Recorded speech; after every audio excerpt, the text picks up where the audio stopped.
నమస్కారం. మాది అనకాపల్లి జిల్లా సబ్బవరం మండలం లింగాలతేడు బంగారంపాలెం పంచాయతీ. వచ్చిన భక్తులు ముందుగుంటా ఇక్కడికి వచ్చి లింగాకరణ దండం పెట్టుకొని ఇక్కడి నుంచి మరి వెళ్ళడం జరుగుతుందండి. సుబ్రహ్మణ్య స్వామి కూడా ఇక్కడికి వచ్చి దండం పెట్టుకొని నందీశ్వరుడు యొక్క ఆశీలు తీసుకొని మరి కార్తీక మాసం అయితే భక్తులందరూ కూడా ఇక్కడ రావడం జరుగుతుంది. మరి నందీశ్వరుడు దర్శనం చేసుకొని ఈ ధ్వజస్తంభాన్ని కూడా దర్శనం చేసుకొని మరి మన సోమలింగేశ్వర స్వామి గుళ్ళో కూడా చేరుకోవడం జరిగింది. ఈ సోమలింగేశ్వర స్వామి దగ్గరికి వచ్చి దర్శనం చేసుకొని మొక్కున్నట్లయితే వెంటనే పిల్లలు పుట్టడం, మరి పూర్వం నుంచి కూడా ఆ పేర్లన్నీ కూడా స్వామివారి పేరే కోటేశ్వరరావు అని పేరు పెట్టుకోవడం కూడా మరి ఈ చుట్టుపక్కల ప్రాంతాలందరూ కూడా ఒక ఆనవాయితీగా ఆ సోమలింగేశ్వర స్వామి ఆశీల వల్ల మరి జరుగుతుంది. మరి మాకు వర్షాలు అవి పడలేనట్లయినైతే ఇక్కడికి వచ్చి మరి పాలు పొంగించడం, పాలు పొంగించిన మరస్ట్ రోజుకి ఆ రోజు కానీ మరస్ట్ రోజు కానీ మరి అతి భారీ వర్షాలు మరి ఈ సోమలింగేశ్వర దయ వల్ల మరి వర్షాలు పడడం. ఇదంతా ఒక రకం ఏంటంటే అడవి ప్రాంతం. ఇది ఒక రాయలు రప్పలతోటి తుప్పలతోటి నిండిపోయి ఉండేది. పశు కాపర్లు కావచ్చు, గొర్రెల కాపర్లు కావచ్చు, అందరూ కూడా చూసి అది ఏదో రాయిగా భావించి ఇది ఒక మహిమగల అటువంటి శివలింగంగా గుర్తించి పెద్దలకి చెప్తే చోడవరం నుంచి వైజాగ్ ఉండేది రోజుకి ఒక బస్సే, పాతిడి బస్సు అని చెప్పేసి ఉండేది. మలుపు దగ్గరికి వచ్చేటప్పటికి ప్రతిసారి కూడా ఆ బస్సుకి ఒక పాము ఒకటి అడ్డబడి ఆ బస్సును ఆఫ్ చేస్తూ ఉండేది. ఏంటి నాకే ప్రతిసారి పాములాగా ఉండి నన్ను బస్సు ఆపుతుంది అని చెప్పేసి అతను భావించి ఇక్కడ దిగేసి శివలింగం ప్రత్యేకత చెందవలసి ఉందేమో అని చెప్పేసి భావించి అయినా దాని ముందు తాటాకులతో పందిరేయడం జరిగింది. పూజ కార్యక్రమం మొదలు పెట్టాడు. అప్పటి నుంచి కూడా గ్రామస్తులందరూ కూడా దారి చేసుకుంటూ వెళ్తూ అప్పటి నుంచి కూడా దీన్ని ఏమో ఈ జనాలు ఏం చేశారంటే ఓకే ఇది మన ఊరికి వచ్చినటువంటి వరంగా భావించి దాన్ని శుభ్రించి వరిచి అక్కడ గుడి కట్టాలని ప్లాన్ చేసి ఒక కమిటీని ఏర్పాటు చేసుకోవడం జరిగింది.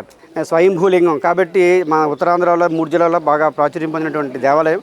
ఓం అఘోరేభ్యో అఘోరేభ్యో అఘోరత్రేభ్యః సర్వేభ్యః సర్వేభ్యో నమస్తే సర్వేభ్యః సర్వమంగళానమస్తు నిత్యమంగళానమంతు.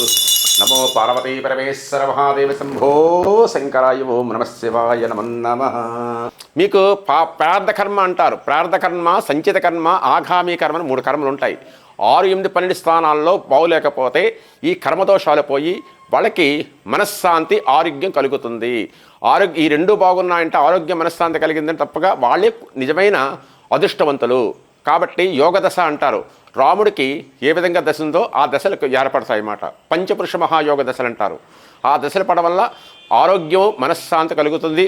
కంపల్సరీగా జన్మజన్మ మళ్ళీ మోక్షం కలుగుతుంది ఈ స్వామి దర్శనం చేసుకోవడం వల్ల. శివరాత్రి రోజు కూడా లింగోద్భకాలలో కోటి దీపోత్సవం, మహామహన్యాస రుద్రాభిషేకాలు జరుగుతూ ఉంటాయి. ఇవి చేసుకోవడం వల్ల సంతాన విషయంలో నుండి, అదేవిధంగా వివాహ విషయంలో నుండి 365 రకాల పాశుపతాలు ఉంటాయి. ఆ పాశుపత అభిషేకం చేసుకుంటే వాళ్ళకు అనుకున్న కోరిక నెరవేరుతాయని ఈ చుట్టుపక్కల గ్రామాలందరూ కూడా శివరాత్రి నాడు కొన్ని లక్షలు పెట్టి కోడి దీపాలను చేస్తూ ఉంటారు. కార్తీక మాసం శివరాత్రి కూడా కంపల్సరీ అన్నదానాలు చేస్తూ అలాగే పంచామృత అభిషేకాలు జరుగుతూ ఉంటాయి. ఉదయాన్నే తలుపులు తీస్తాము. తీసిన వెంటనే ఆ స్వామివారి మీద సూర్యకిరణాలు పడుతూ ఉంటాయి. మనకి ఉత్తరాయణము, దక్షిణాయనం 2 ఉంటాయి. ఉత్తరాయణంలో సగభాగము, దక్షిణాయనంలో సగభాగము ఆ కిరణాలు పడుతూ ఉంటాయి. పంచసూక్తాలతో అభిషేకం చేసుకుంటే వాళ్ళకి గ్రహదోషాలు పోతాయని ఈ చుట్టుపక్కల గ్రామాలందరికీ ఒక నమ్మకం ఉంది. ఇక్కడ పంచసూక్తాలతో అభిషేకం చేసుకుంటే గణపతి సూక్తంతో చేయడం వల్ల కార్యాటంకాలు లేకుండా అని, విష్ణు సూక్తం చేసలు సిరి సంపదలు కలుగుతాయని, సూర్య సూక్తంతో చేయడం వల్ల ఆరోగ్యం కలుగుతుందని, శివుడు నమ్మకంతో అభిషేకం చేయడం వల్ల శివుడికి సకల గ్రహదోషాలు నివృత్తి చేస్తాడని, అలాగే అమ్మవారికి దుర్గా సూక్తము, శ్రీ సూక్తంతో అభిషేకం చేసుకుంటే వాళ్ళకి